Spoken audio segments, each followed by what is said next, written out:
Hey guys, welcome back. And today we're doing a countdown of the 5 top massive mistakes everyone seems to make with their bedrooms. Oh, now stick with me and see if you are one of the guilty ones.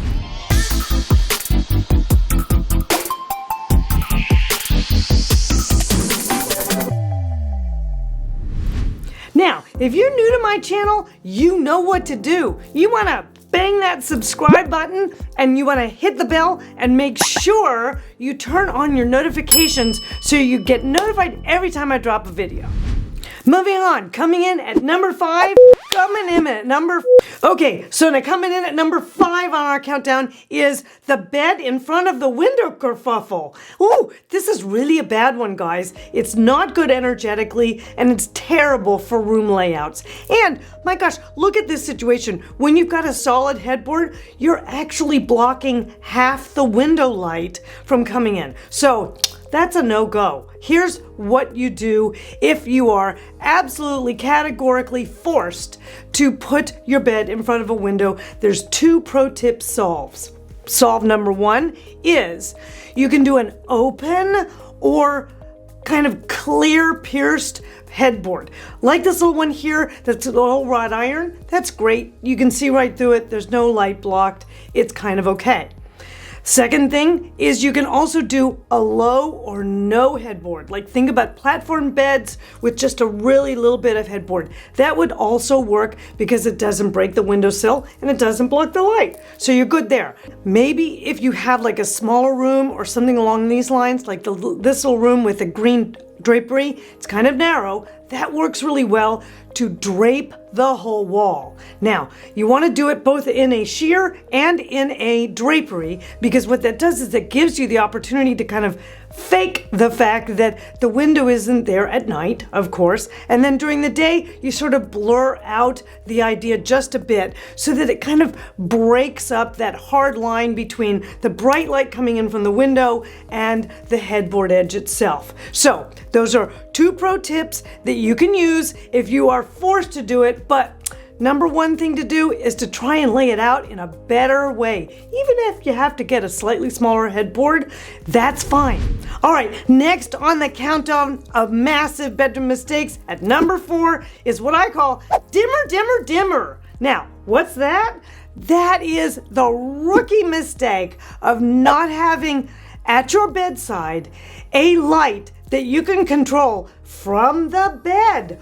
And even if you don't have power at the wall, do something that plugs in down below. That's easy. I love this sconce. That's great. Hey, if you're building new, add some ceiling pendants. Those are fabulous. And of course, you can just always do like a nightstand light. That's super easy because you need to be able to turn that puppy up to get out of bed, and then turn it all the way down to super low glow when you're feeling romantic or you want to go to sleep. Okay, guys, rolling in at number 3 on the massive mistakes countdown for your bedroom is how many times do I have to make a video about rug sizes? Goodness.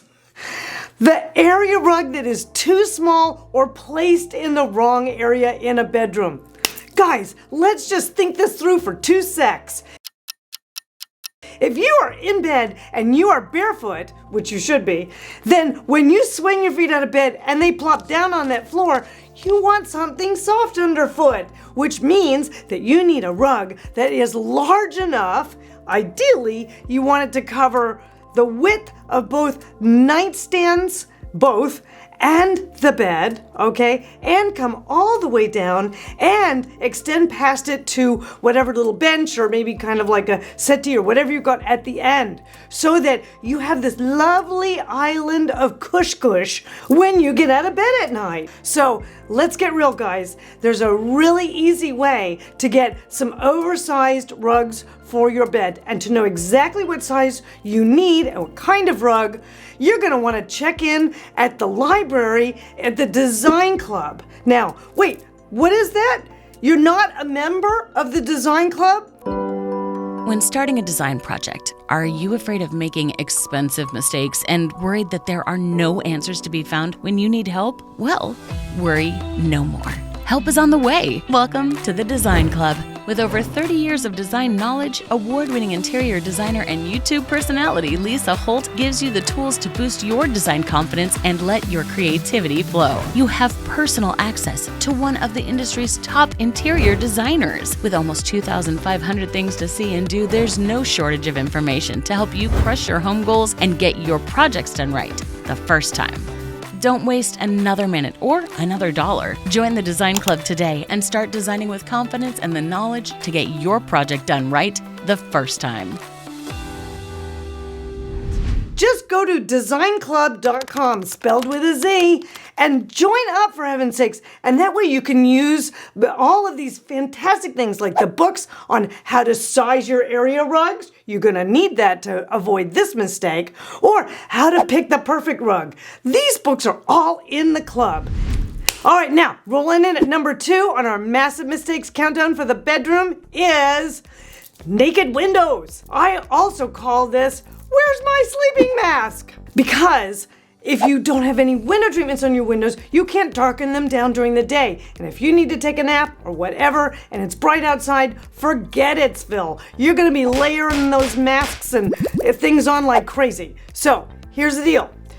At minimum, when you're planning for your bedroom designs, always consider that if you have a window and not really even a sheer, because you need something that will give you a little bit of room darkening, okay? Now, you can take it all the way to blackout, which is what I vote for, but you don't have to go that far. Anywhere in between is good. Just make sure you plan for it. Any kind of window treatment works well. You can do drapery, you can do blinds and shades. It doesn't really matter. You can even do a combo if you want. Just make sure you do them. No naked windows. All right, guys, before we get to our massive mistake number 1, I've got an honorable mention for you on this list of mistakes for the bedroom. And I call it, shake it, baby. Wait, I'm supposed to do what? Now, here's the deal. This won't apply to everybody except for anybody who lives in the United States, Japan, Italy, California, India. You guys know who you are. This is a thing you want to avoid at all costs. Hanging anything above your headboard at a wall. Just no go. This one can really give you a headache if you do not watch it. So remember, nothing above the headboard. You guys know who you are. Coming in at number 1 on my massive mistakes countdown for the bedroom is paint your wagon, baby. Now, I don't know about the settlers. They probably didn't have time to paint the insides of their wagons, but you could definitely paint your bedroom, and you should paint your bedroom. Ooh, but there's a lot of mistakes you can make, and the first and most important thing is the color that you painted. Oh my goodness. Anything in the red, orange, yellow range, and I'm saying anything like these guys, that's crazy. Why? Because we emotionally respond to color, and we physiologically respond to color, and we want our bedrooms to be places that we can sleep and rest in most of the time. And so good recessive colors for bedrooms are things like blues and greens. Soft or strong doesn't matter. You can even paint the bedroom a dark tone, but just not a dark tone of red, orange, or yellow. But be sure and paint it a color that makes you feel calm and quiet and recessive, and you'll sleep like a baby. Okay guys, now speaking of color, if you want to learn more about how color affects us emotionally and physiologically, check out my link to my new color trends video. That describes a lot of information about different colors and how they affect us. And if you want to know more, join the Design Club, and I'll see you next time.